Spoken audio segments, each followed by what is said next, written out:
সবাই করছেনটা কি? দেবরাজ, আপনি কিছু বুঝতে পারলেন না?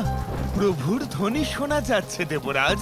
দেবর্ষি, এই ধ্বনি তো আমিও শুনতে পাচ্ছি, কিন্তু এটা নিয়ে এত আশ্চর্য হওয়ার মতো কি আছে?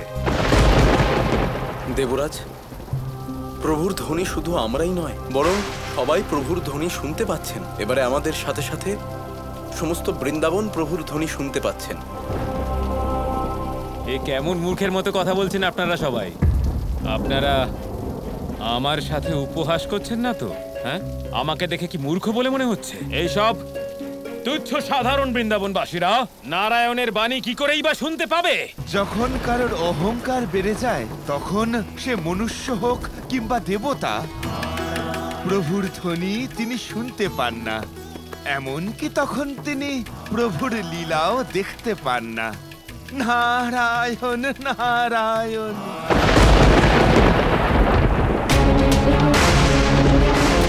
এসব কি ঘটছে? সমস্ত বৃন্দাবনবাসী গুহা থেকে বেরিয়ে নিচে নামছে কেন? কি ঘটছে এসব? অবশ্যই এখানে এমন কিছু ঘটছে যেটা আমার বোধগম্য হচ্ছে না, কিন্তু হচ্ছেটা কি? অবশেষে আমার আরাধ্যর রহস্য উন্মোচন হওয়ার সময় এসেছে।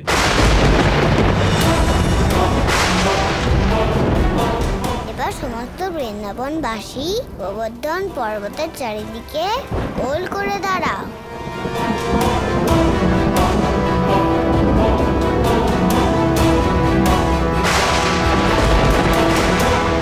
কি এটা? ওই মায়াবী বালকের কণ্ঠস্বর। ওই বালক কথা বলতে পারে, কিন্তু কিভাবে? অত ছোট শিশু কথা বলবে কি করে? এটা কি করে সম্ভব? সেনাপতি মশাই, এরা তো গোবর্ধনকে ঘিরে দাঁড়িয়ে আছে। কিন্তু এরা ঘিরে দাঁড়িয়ে আছে কেন?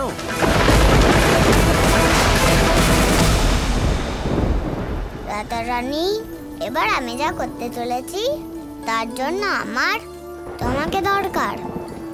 আমি তোমাকে পাশে চাই। আমি সবসময় তোমার সাথে আছি গোপাল। বলো কি করতে হবে? আমাদের এই গোবর্ধন পর্বতকে তুলতে হবে।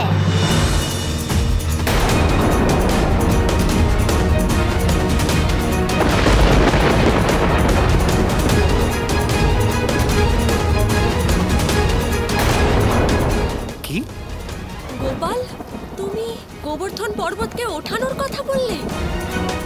এ কি, এই বালকের বুদ্ধি ভ্রষ্ট হয়ে যায়নি তো? এখন আমি যা করতে চলেছি সেই কাজটা শুধু তারাই দেখতে পাবে যারা বিশেষ, এমন মানুষ যারা আমার ভক্ত, অথবা ভবিষ্যতে যারা আমার ভক্ত হবে, তাদের সবার নাম আমার এই লীলায় যুক্ত হবে।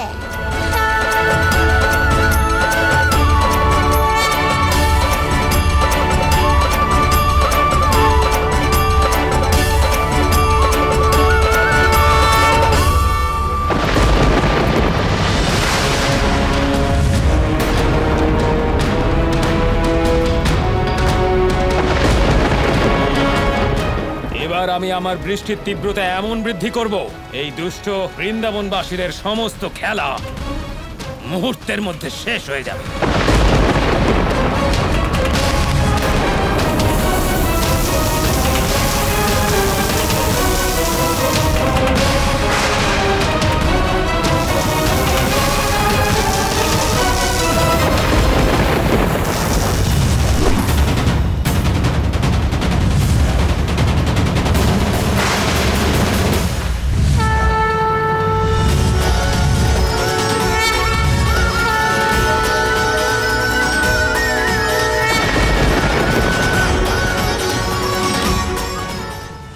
কিসের আলো? আমি কিছু দেখতে পাচ্ছি না কেন? হচ্ছেটা কি এসব?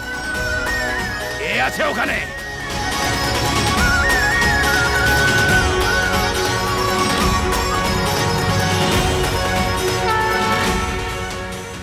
এই আলোর রশ্মি কোথা থেকে আসছে? আমি কিছু দেখতে পাচ্ছি না কেন। সেনাপতি মশাই, অনুমতি দিন, এবার আক্রমণ করব। না, যতক্ষণ না তোমরা কিছু দেখতে পাচ্ছ আক্রমণ করবে না। কিন্তু এ কি করে সম্ভব? কোনো সৈন্যই কিছু দেখতে পাচ্ছে না, অথচ আমি দেখতে পাচ্ছি। তবে ভবিষ্যতে আমি ওই মায়াবী বালকের ভক্ত হয়ে যাব না তো? গোপাল, এ কি করে সম্ভব? এত বিশাল গোবর্ধন পর্বতকে আমরা কি করে তুলবো? বিশ্বাসের দ্বারা। তোমাদের সবার মধ্যে আমার প্রতি যে বিশ্বাস আছে, সেই বিশ্বাসের দ্বারা তোমরা এই পর্বত তুলতে পারবে। সবাই চেষ্টা করে দেখো।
সেই লীলা, যে লীলায় আরাধ্য ভয়ঙ্কর বৃষ্টি থেকে, প্রবল ও নিদারুণ বজ্রপাত থেকে তার প্রিয় বৃন্দাবনবাসীদের বাঁচালেন, তাদের সুরক্ষিত রাখলেন।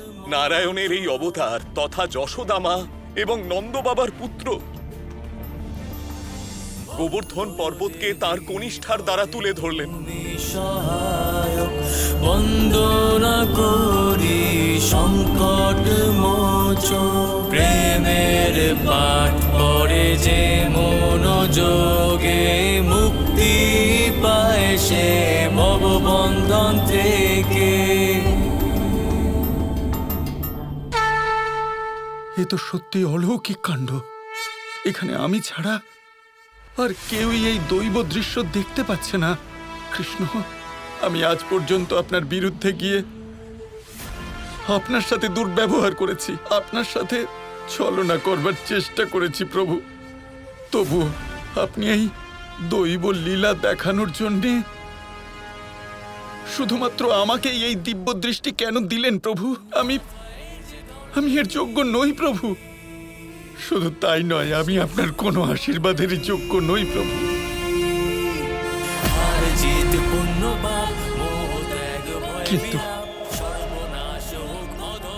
কিন্তু আজ থেকে এই অক্রূর আপনাকে কথা দিচ্ছে প্রভু, এই অক্রূর সারা জীবন আপনার ভক্ত হয়েই থাকবে প্রভু। অক্রূর, তুমি যখন আমার ভক্ত হয়েই গেছ, তখন এরপর আমি তোমাকে সঠিক রাস্তা দেখাবো। কৃষ্ণের লীলা যে, কৃষ্ণের মহিমা যে, কৃষ্ণের গৌরব ধর্মসার যে।